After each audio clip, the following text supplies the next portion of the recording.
Welcome to one of the darkest stories ever tied to Devil's Den, Arkansas.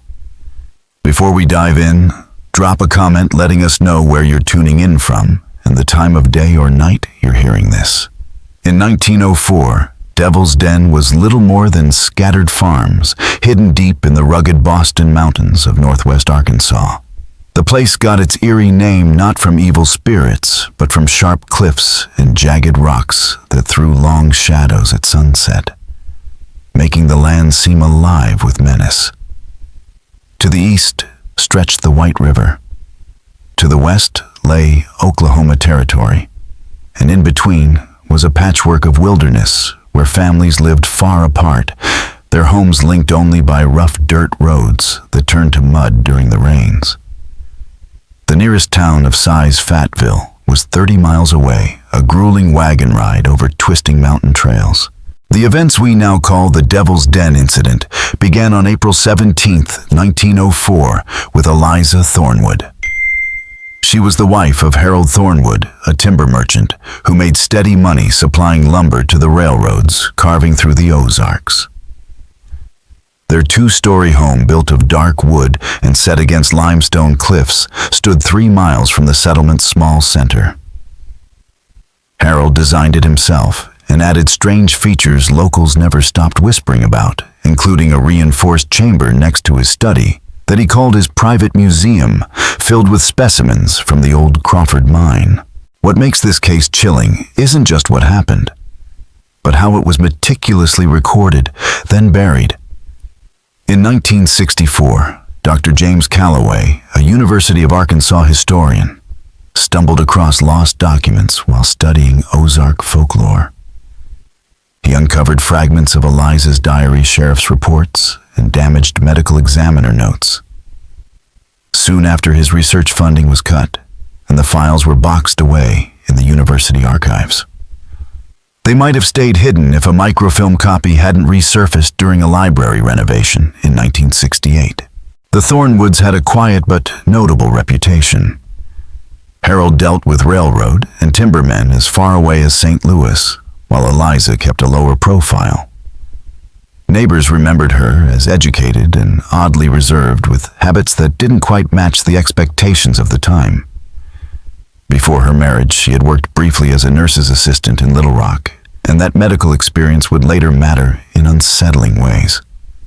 Their 40-acre property was larger than most in the region, and the basement cut directly into the limestone would later fuel more speculation than Harold ever intended. The marriage of Harold and Eliza Thornwood looked proper enough from the outside, yet there were cracks that neighbors quietly noticed. By 1904, the couple had been together 5 years, but still had no children, something that caused whispers in a community where large families were the norm. Harold, 15 years older than Eliza, had already lived through one marriage. His first wife, Catherine, died in 1897, under what the coroner called brain fever. Still, talk lingered that Catherine may have taken her own life. The rumors never gained traction, and Harold's standing as a respectable businessman stayed intact. When he married Eliza less than a year later, folks raised their eyebrows, but chalked it up to practicality. A widower with means needed a partner to keep his home in order. Eliza's past was harder to pin down. Born Eliza Chamberlain in 1872 in Springfield, Missouri, she was the daughter of a pharmacist and received an unusually strong education for a woman of her day. She studied at a women's seminary in St. Louis until 1892, and afterward worked for several years in a hospital in Little Rock. One colleague, later interviewed by Dr. James Calloway in 1964, remembered her as meticulous, especially skilled at documenting symptoms and details other staff missed. That training would bleed into her personal diaries, where her entries about the Crawford mine were written with the precision of someone familiar with medical language and the discipline of recording evidence. But that same level of detail would end up working against her. Many saw her claims as too elaborate, too unusual to be real. A letter from Dr. Richard Merriweather, the physician she had once worked under. written in 1900 and found with her belongings, spoke highly of her talents. He wrote that Eliza had an analytical mind, sharp observational skills, and the makings of a true medical professional. If only women had been given such chances in her time. On the morning of April 17, 1904, Eliza rode into town and reported to Sheriff Thomas Blackwood that she had seen something strange near the abandoned Crawford mine, about a mile from her home. The mine had been closed since 1897, when a collapse killed 3 workers. Yet Eliza claimed she had watched men carrying odd equipment into the entrance under cover of night. The Crawford mine first opened in 1881 during a short-lived mineral rush in the Boston Mountains, had never produced more than limestone and small traces of lead. After the fatal collapse, it was sealed with timbers and left to rot. Or so people thought. Sheriff Blackwood's report the next day, April 18th, dismissed her outright. In his notes, he wrote that Mrs. Thornwood seemed agitated, that her story lacked coherence, and that Harold himself had said his wife hadn't been sleeping. Her words, for now, were pushed aside as the ramblings of a restless mind. Sheriff Blackwood's official stance was blunt. No investigation was necessary. His report noted that Mrs. Thornwood insisted she had seen a wagon at the Crawford mine just after midnight on April 16th, unloading crates and what she believed to be medical equipment. When asked why she was outside so late, she said strange noises had woken her. To the sheriff, these details smacked more of restless imagination than reliable testimony, and her words were filed away with little weight. But Eliza would not be silenced. Over the next 2 months, she returned to the sheriff's office 7 separate times, each time with new observations that grew more elaborate. To the authorities, her precision only deepened their skepticism. Her husband Harold seemed eager to feed this doubt. In a letter to Sheriff Blackwood dated May 3, 1904, Harold apologized for his wife's behavior, attributing her condition to a female complaint worsened by their inability to have children. He asked the sheriff to notify him if she appeared again, explaining that her physician had warned against encouraging her fantasies about the mine. In confidence, Harold added that stronger measures might soon be necessary. Yet Eliza's diary reveals a different picture. In late May, she began conducting her own investigations, combing the mine during daylight and collecting samples she believed were evidence of foul play. On May 27th, she wrote, "They think me hysterical, but I know what I have seen." I gathered soil near the mine's entrance, discolored and carrying an odor I remember from my time in the hospital. It resembles what lingers when flesh is left too long exposed to air. I have preserved the samples in jars hidden beneath the root cellar. 2 days later, her entries show a bolder step. I followed the wagon tracks. They do not lead to town, but toward the old river crossing at Blackburn's farm. The ferry operator must be complicit. The tracks continue east in the direction of Fayetteville. What are they carrying, and who are their victims? By June, her tone turned darker still. On June 2nd, she described watching the mine from the ridge above Simmons Creek using Harold's field glasses. She claimed a larger wagon arrived with a canvas covering and that 2 men hauled a heavy wooden crate inside. They remained in the mine for 3 hours, but left without it. What lies in that mine delivered in secrecy too heavy for one man to lift? These diary entries mark a turning point. No longer simple accounts of noises in the night, Eliza was presenting herself as an investigator, documenting what she believed to be evidence of unspeakable practices. But in her household, her persistence only drove a deeper wedge. Neighbors later told Dr. Calloway that by early June, Harold spoke of his wife's condition in hushed tones and had already summoned a specialist from Fort Smith to examine her. The day the doctor arrived at the Thornwood home, neighbors later recalled hearing Eliza's protests echoing across the property. After that, she did not appear in public for nearly 2 weeks. Martha Simmons remembered how her husband John ran into Harold at the general store during this time. Harold confided in low tones that Eliza had become obsessed with the Crawford mine, convinced it was the site of secret medical experiments. John brushed it off. Everyone knew the mine had been abandoned for years, but later admitted he had seen fresh wagon tracks near the entrance while hunting. When he mentioned this to Harold, the timber merchant grew visibly unsettled and abruptly ended the conversation. The official medical report from that visit, signed by Dr. I.M. Edmund Phillips of Fort Smith, painted a grim picture. The physician described Eliza as displaying delusional paranoia, likely stemming from prolonged isolation and unfulfilled maternal instincts. He recommended doses of a sedative called bromamide, and even suggested temporary placement in an asylum for women suffering from nervous conditions. His notes dismissed her claims outright. She spoke of impossible procedures, strange substances, and conspiracies implicating respected townsmen. When challenged, she grew agitated, which Dr. Phillips considered further proof of instability. Dr. Calloway, decades later, researched Phillips's background. He found the doctor had briefly trained in Chicago before setting up his practice in Fort Smith in 1899, with a focus on female nervous disorders. In truth, this was a vague label often used to pathologize women whose behaviors strayed beyond social expectations. By this reasoning, Eliza's intelligence, her persistence, and her refusal to bend easily fell under the category of illness. Yet what followed shifted the story from whispers of hysteria into something far more sinister. Instead of yielding to treatment or the threat of confinement, Eliza resolved to collect undeniable proof. Her diary reveals that on June 18th, she waited until Harold had fallen asleep, then slipped from the house carrying a Brownie camera she had ordered through the Sears Roebuck catalog. Introduced by Kodak only a few years earlier, the Brownie had changed photography forever. Cheap, portable, and simple to use, it gave ordinary people the power to capture what had once required professional equipment. Eliza's model likely used 117 film-producing small but sharp negatives, just enough she hoped to prove she was not mad.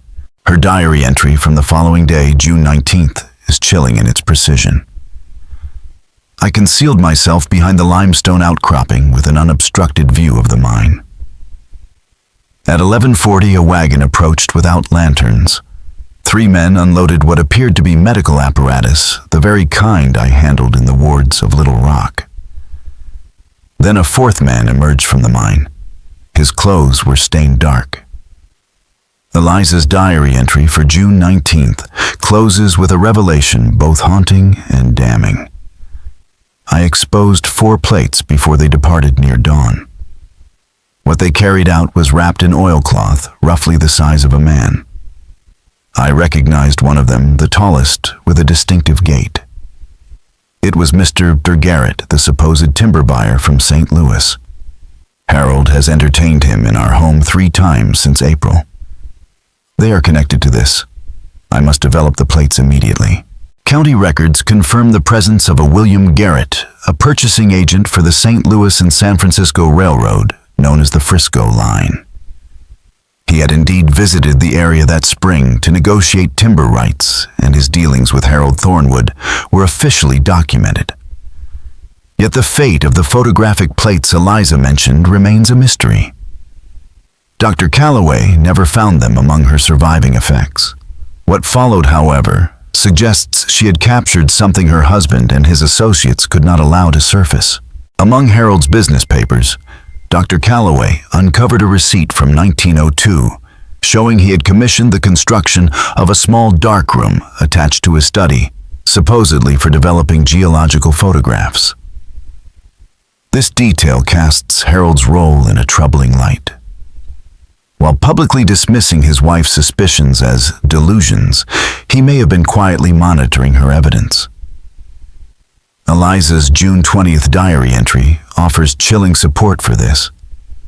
H discovered the exposed plates I had hidden in my sewing basket.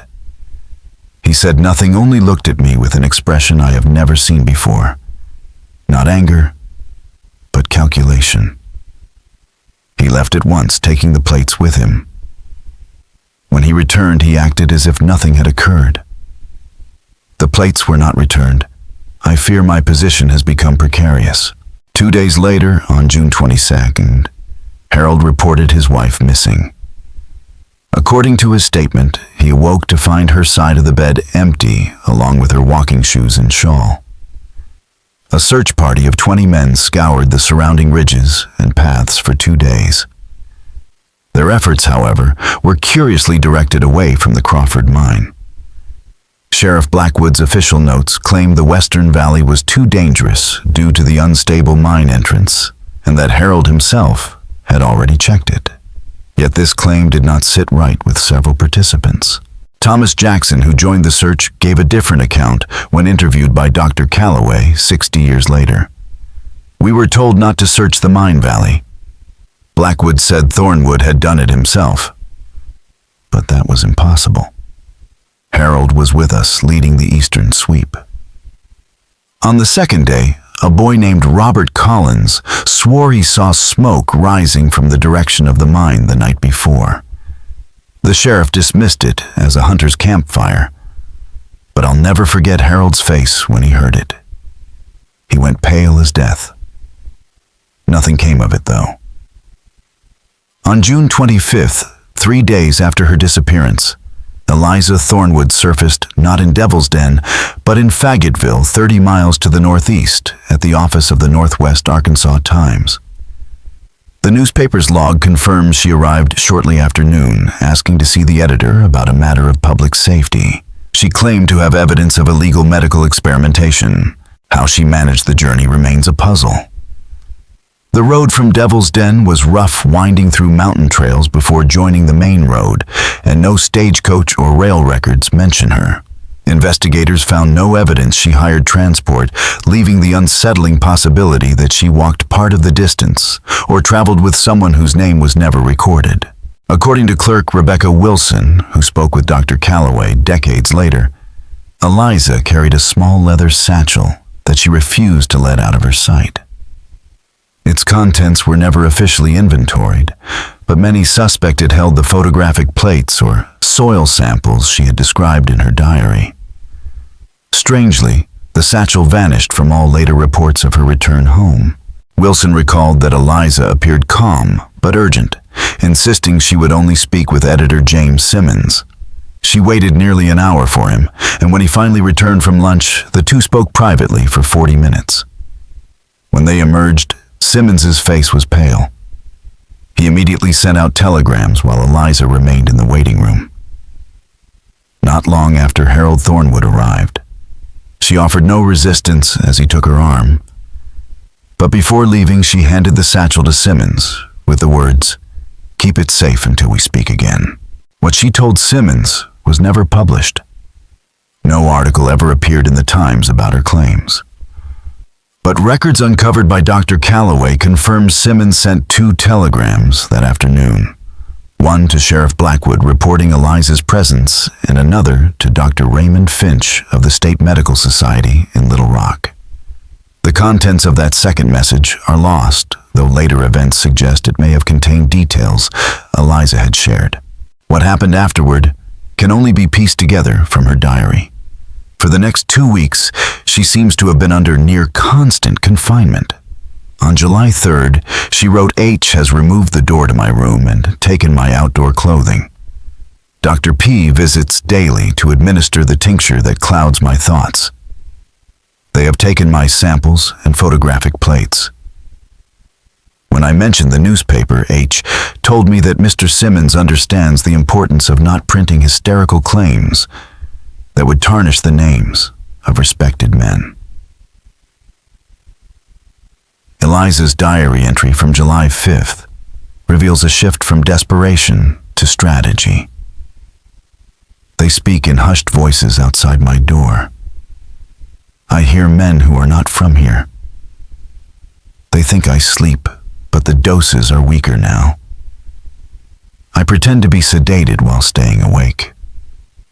They spoke of relocation of a facility.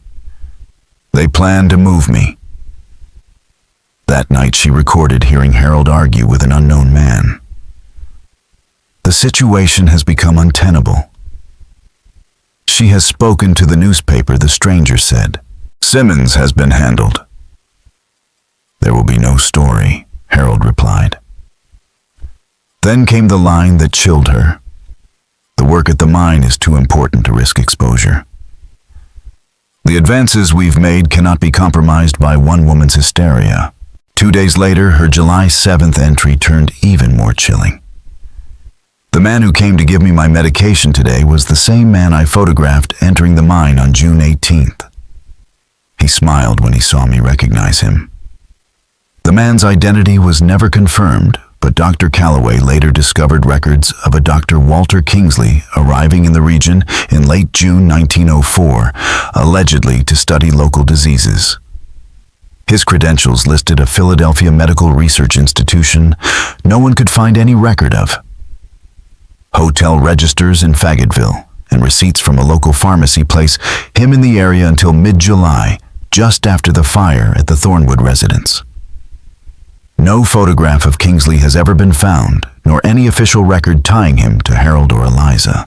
Eliza's final diary entry, dated July 10th, reads like a farewell. I understand now that what I've witnessed will never be believed. They have built a narrative where I am already dead. My evidence dismissed as the ravings of a madwoman. Perhaps one day someone will hear my voice in these pages. If so, know this: what happens in the Crawford mine violates all natural law.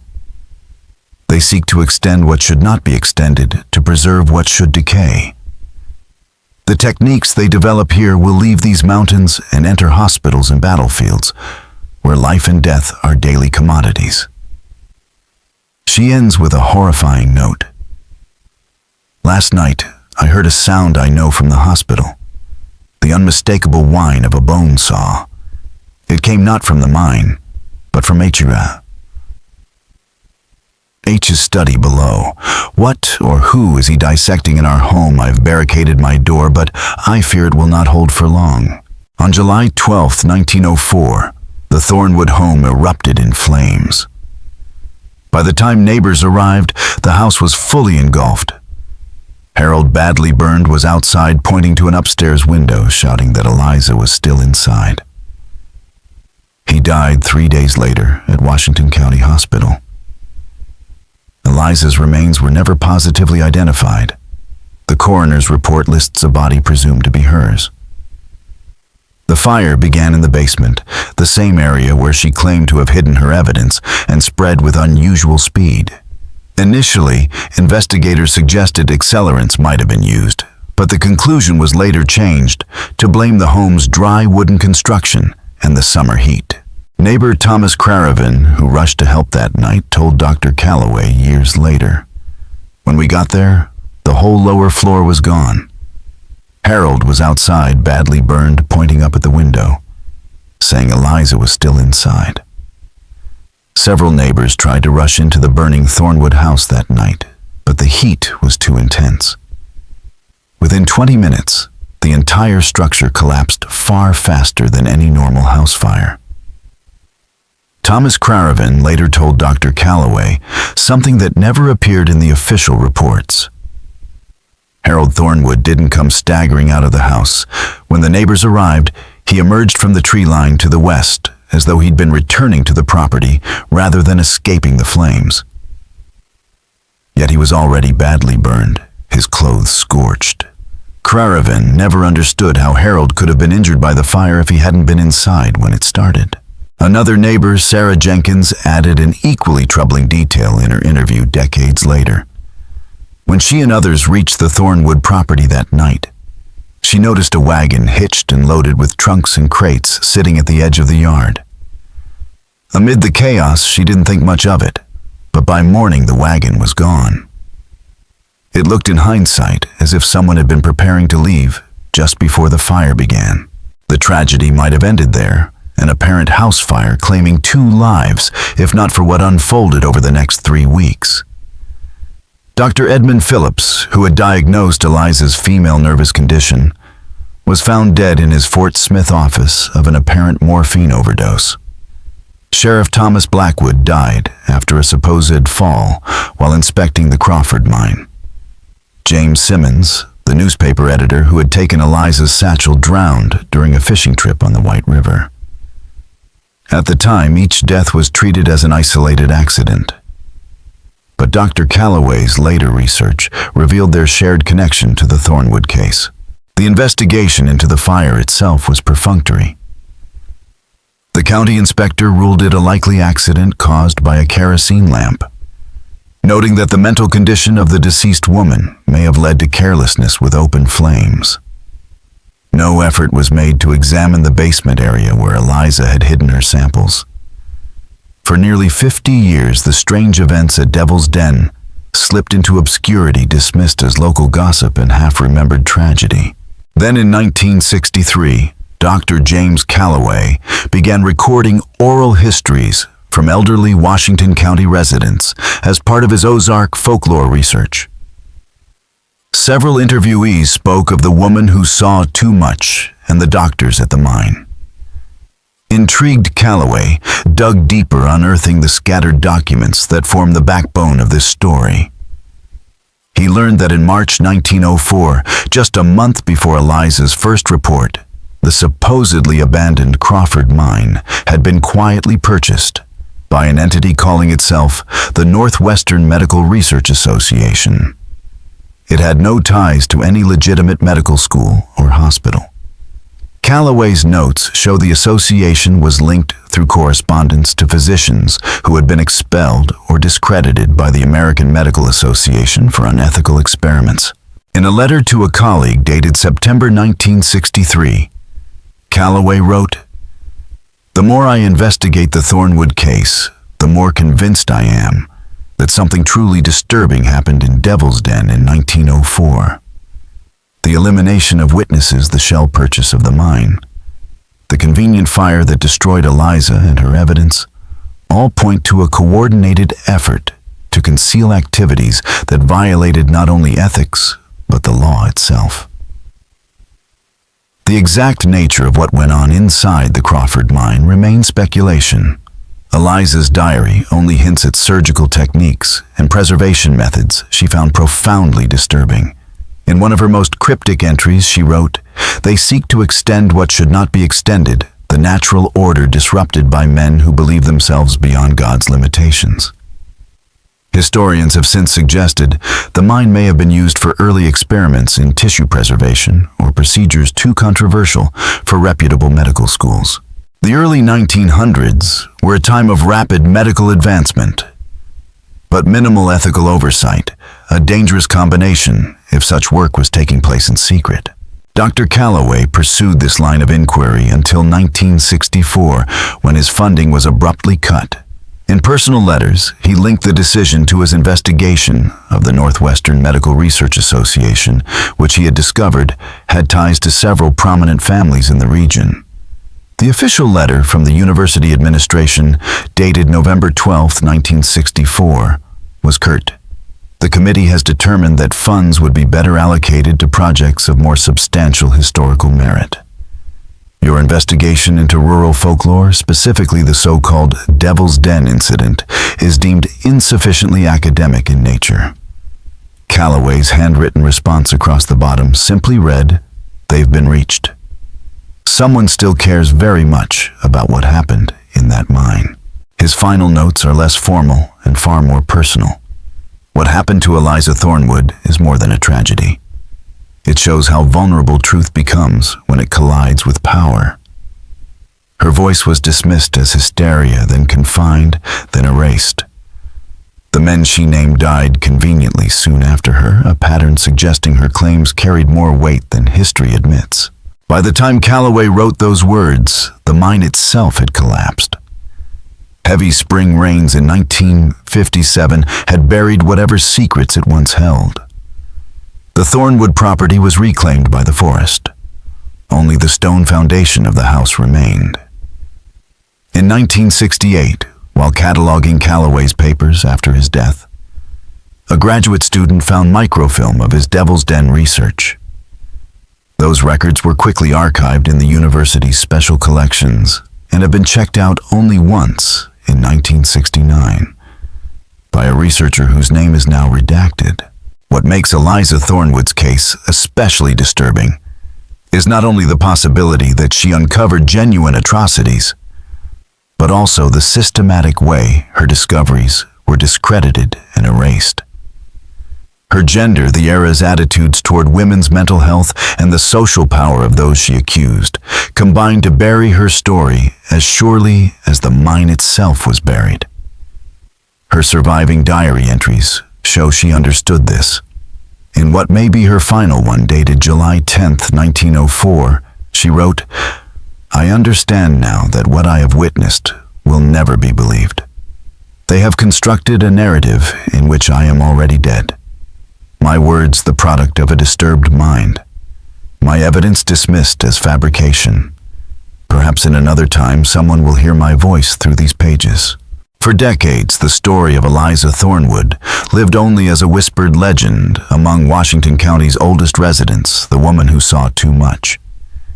In 1967, during an oral history project unrelated to Calloway's work, an elderly man who had been a boy in 1904 quietly told his version, "My father was one of the men who searched for Mrs. Thornwood when she was reported missing."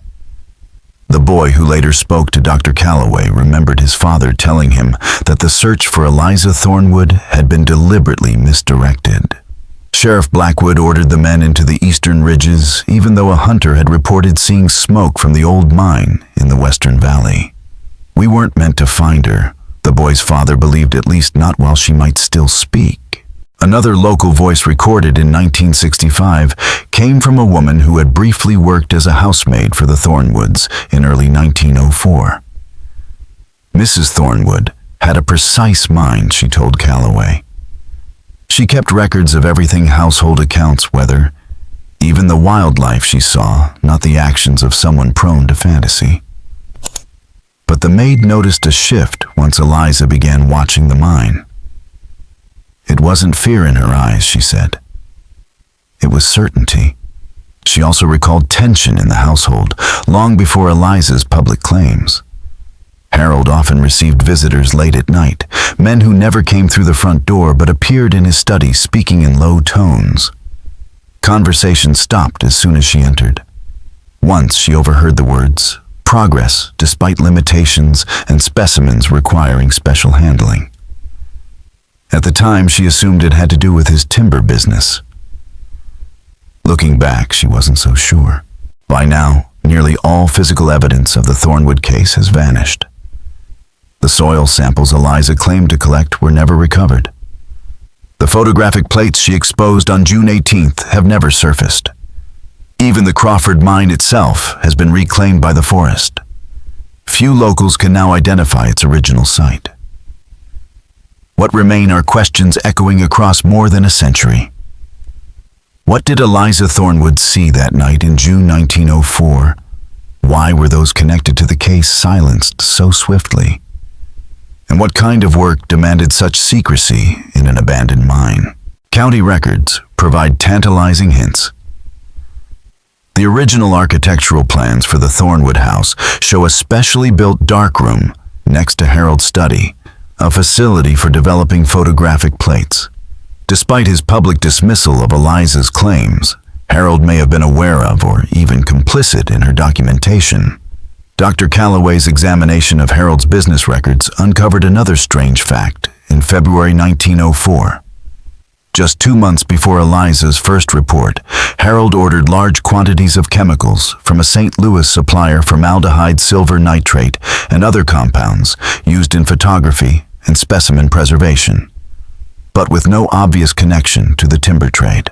A newspaper clipping from the Northwest Arkansas Times, dated July 15, 1904, just 3 days after the fire, printed a short obituary. Harold Thornwood, age 42, successful businessman and respected member of the community, succumbed to injuries sustained while heroically attempting to save his wife from their burning home. He is survived by his brother, Dr. Wilson Thornwood of St. Louis. No record of this brother appears anywhere else. Calloway's attempts to find any physician by that name in St. Louis came up empty. Perhaps the most unsettling find in Calloway's files is a partial transcript of a 1964 interview with an elderly man identified only as a former employee of the Crawford mining operation. The man in his 80s described what he saw before the mine's closure. We were told the night shifts were for testing new drilling techniques. But we noticed things, equipment that had no place in a mine waste that had to be disposed of differently. The shipments said mining chemicals, but were addressed to doctors, not engineers.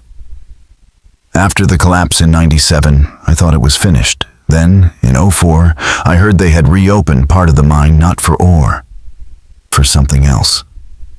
The transcript ends abruptly. Calloway noted that the man refused to continue and asked that his remarks be stricken from the record. A final piece of the puzzle surfaced in 1969 during renovations at Washington County Hospital. Workers discovered a sealed records room containing patient files from the early 1900s. Among them was a partial registry dated July 12, 1904, the day of the Thornwood fire. The hospital registry dated July 12, 1904, the very day of the Thornwood fire, lists a patient admitted under the name Jane Smith. The notation reads, "Extensive burns transferred from Devil's Den area." The attending physician is recorded as W. Thornwood. No discharge date appears. In the margin, a single word relocated. The handwriting matches samples from Sheriff Blackwood's reports. Was Jane Smith actually Eliza Thornwood? Had she survived the fire only to be spirited away by the very men she had accused? The records provide no answer, only another disturbing possibility in a case built on silence and disappeared evidence. A retired nurse who had worked at Washington County Hospital in the early 1900s gave this account to researchers in 1968. "I remember the burn patient from the Devil's Den fire. She was kept in a private room at the end of the East Wing, a guard posted outside, unheard of for any patient. We were told she was disfigured and sensitive to visitors. Only one doctor was allowed to treat her, an outsider, not on our staff.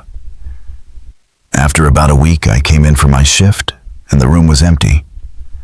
When I asked, the head nurse said she'd been transferred to a specialized facility. No paperwork was filed through normal channels. The nurse, who insisted on anonymity even in 1968, added one more detail: I saw her only once, when I was called to help change her bandages. Her burns were bad, but her eyes were clear, desperate. She tried to speak when the doctor stepped out. All I could make out was, not my husband, not his brother. Before she could say more, the doctor returned. I was never assigned to her again." The graduate student who unearthed Dr. Calloway's microfilm papers also traced a curious link to St. Louis. Records show that in late July 1904, a private sanitarium called the Westbrook Institute for Nervous Disorders admitted a new patient with severe burn injuries listed only as ET. This patient remained there until the institute closed in 1912. What happened to her afterward remains unknown. The Westbrook Institute itself was established in 1899 with funding from prominent physicians and businessmen, including a timber consortium connected to Harold Thornwood's associates. It specialized in nervous disorders and hysteria, catch-all diagnoses often used to confine women who defied social norms. A former orderly, interviewed in 1968, recalled a patient the staff called the Burned Lady, who was kept on the third floor separate from the others. Her face and hands were badly scarred, and she rarely spoke. But what stood out were the visitors' men who didn't seem like family, but rather doctors or businessmen. They brought unusual equipment, claiming she was part of an experimental burn recovery program. Shortly before his research was archived, Dr. Calloway wrote his final note on the case.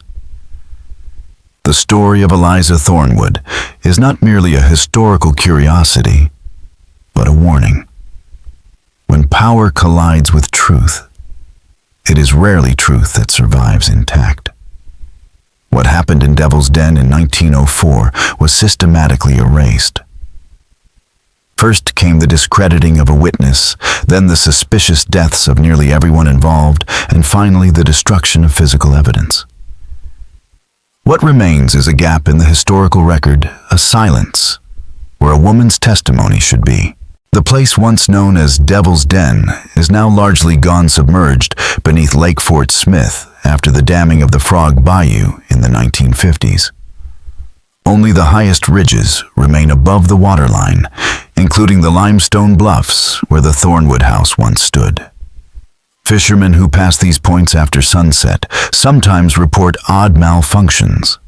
Radios sputtering depth finders, freezing lights flickering out before returning on their own. Engineers blame mineral deposits in the bedrock, but old-timers give a darker explanation. They say what Eliza Thornwood saw and what those men did inside the mine left behind a disturbance that lingers still. A ripple in the natural order, as Eliza herself might have put it. In 1965, a retired physician from Fayetteville added a chilling layer to Dr. Calloway's research. Speaking anonymously, he recalled his medical training in Philadelphia in 1908, where whispers circulated about experimental preservation techniques said to have been developed in the Ozarks. The methods reportedly kept tissue viable outside the body for far longer than contemporary science allowed. By the 1940s, such techniques were credited with revolutionizing organ preservation, though their true origins were never cited. Among those who knew, it was called the Arkansas method. I always wondered what price was paid for that knowledge, the physician admitted. He went further. There were rumors of surgeries performed on unwilling subjects, the rural poor, the mentally ill wanderers who could disappear without consequence. At first I dismissed them as ghoulish stories. But one colleague, drunk late one night, spoke of a mine in the Ozarks where they had conquered temporary death. He claimed they could keep severed limbs alive for days, not hours. The next day, he denied everything and avoided me forever after. Among Dr. Calloway's own discoveries was a partial inventory list from the Crawford mine dated May 1904. It contained no drills or ore carts, but instead surgical instruments, chemical preservatives, specialized glassware, and electrical devices with no clear function. The document bore the letterhead of the Northwestern Medical Research Association and was signed by a Dr. W.T.I., perhaps the mysterious Wilson Thornwood mentioned only once in Harold's obituary. A geologist surveying the valley in the 1950s, just before it was flooded, noted that the Crawford mine did not resemble others in the Boston Mountains. Certain chambers had been deliberately enlarged and reinforced their floors, planked with timber and wired for electricity, unusual features for a failed limestone operation of the 1880s. At its heart, roughly 200 feet from the entrance, lay a vast central chamber that appeared not to have been dug for ore at all, but built as a workspace. Without further historical context, the purpose of those strange modifications inside the Crawford mine can never be determined. The truth about Devil's Den in 1904 is likely lost forever. The people at its center are long dead. The evidence scattered or destroyed, the very land itself transformed by time and water. What remains is only a fractured narrative, a patchwork of testimonies, official silences, and unsettling documents that hint at a darkness buried deep in the Boston Mountains. In his private correspondence, Dr. Calloway reflected, "I have come to believe that Eliza Thornwood's greatest transgression was not that she saw too much, but that she refused to unsee it. In an age when women were expected to doubt their own perceptions, when contradicted by men of authority, she maintained a fatal certainty. She knew what she had witnessed and she was determined to make others see it too. Perhaps the most unsettling possibility is not that Eliza perished in the fire, but that she survived only to become part of the very experiments she tried to expose. The hospital registry entry for Jane Smith, the mysterious transfer to Westbrook Institute, the whispered identity of E.T. These fragments suggest a fate far darker than death, one where her silence was ensured not by burial, but by captivity. In 1964, Calloway received an anonymous letter postmarked St. Louis, scrawled in a trembling hand. The woman who saw too much still sees, though her eyes are clouded now. They kept her alive to perfect their methods. What you seek lies beneath the waters now, but some secrets never truly drown. It was signed only a friend from Westbrook. Attempts to trace it went nowhere.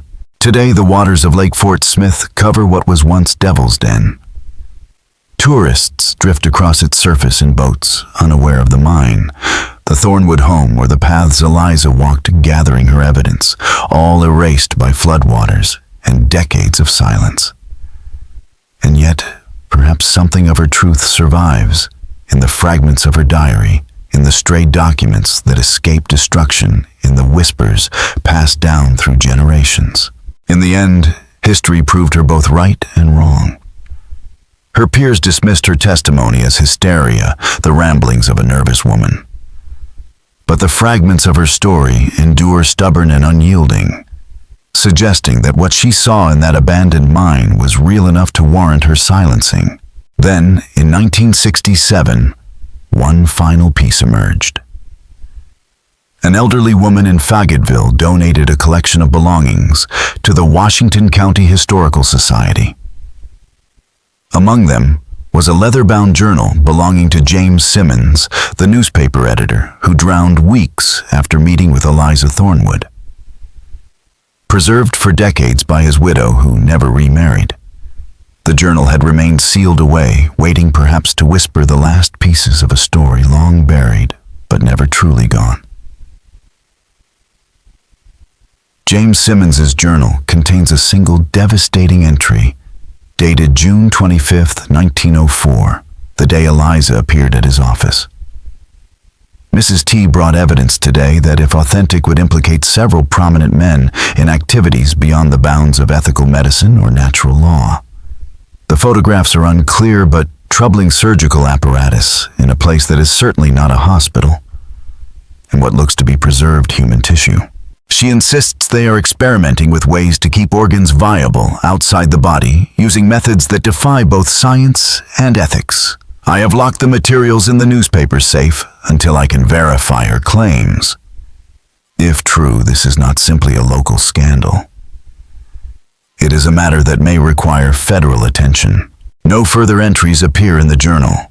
3 weeks later, Simmons drowned and his successor reportedly emptied the newspaper's safe.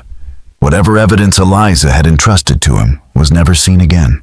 A curious thread in Calloway's research involves Harold's supposed brother, Dr. Wilson Thornwood.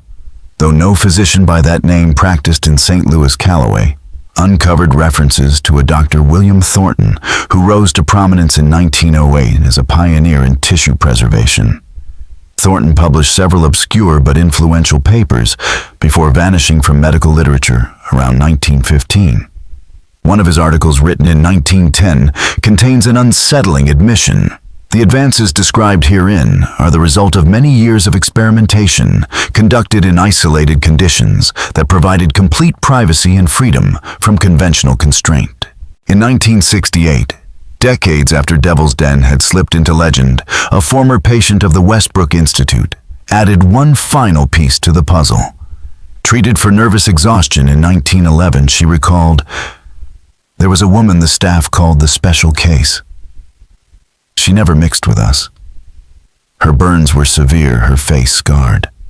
One night, lost in the halls, I saw her by a window writing in a journal. When she saw me, she beckoned me closer and whispered, 'I am Eliza Thornwood. Remember that name?' The next day, she was gone. The staff insisted no patient had ever occupied that room. And that may be the most chilling legacy of Devil's Den. Not simply the events of 1904, but how thoroughly they were erased.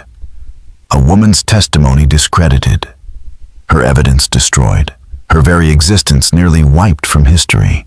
Eliza Thornwood saw too much. No one believed her until it was too late. And perhaps even now, it is still too late. The truth lies submerged beneath layers of time water and deliberate forgetting. The Northwestern Medical Research Association, which purchased the Crawford mine in March 1904, left no record of its activities after that summer. It dissolved as quietly as it appeared, leaving behind only questions. What experiments were conducted in that mine? What knowledge was gained, and at what costs? In one of his final notes before his research funding was cut, Calloway wrote, "I have been advised to pursue other projects.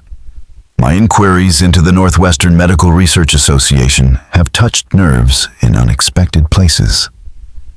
Perhaps some secrets remain protected even 60 years later. Perhaps some truths remain dangerous long after those who first concealed them have passed away. Some things," he concluded, "may be better left unseen." But Eliza Thornwood did not have that choice. She saw, she spoke, and she paid with her life. Today, the waters of Lake Fort Smith lie still and dark over what was once Devil's Den. Somewhere beneath that surface, the ruins of the Crawford mine keep their secrets waiting silent, as if daring history to look again.